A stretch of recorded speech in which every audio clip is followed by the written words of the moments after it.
Já, ekki 6 marka sigur á þínum gömlu félögum. Þetta svona, bjóstu við þessu?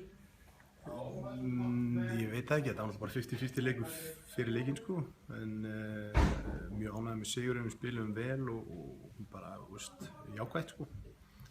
Hvað er svona helst ánægðastu með hjá ykkur?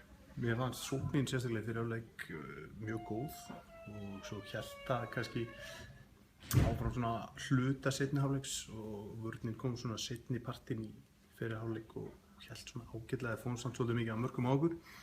En upp í staðið þá hann alltaf bara spilandi frábæru liði og ánægður með sigurinn sko. Þú ert komin í nýtt lið, hvernig er það að finna þér svona hjá IBF? Mjög vel, þetta er bara, það er allt tipptopp hérna og bara, líst mjög vel á það.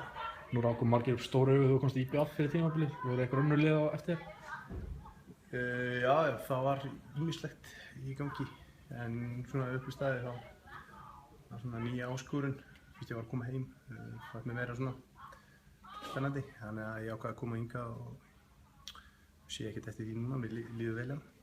Það skemmir ekki fyrir að setja nokkuð mörk í fyrsta leiknum á móti gamla félaginu? Nei, nákvæmlega, þetta gekk bara vel. Það var svona smá extra motivation að vinna þennan leik. Það er bara þannig sko. Myndirðu halda að þetta væri svona 2 sterkustu liðin í vetur? Já. Takk fyrir.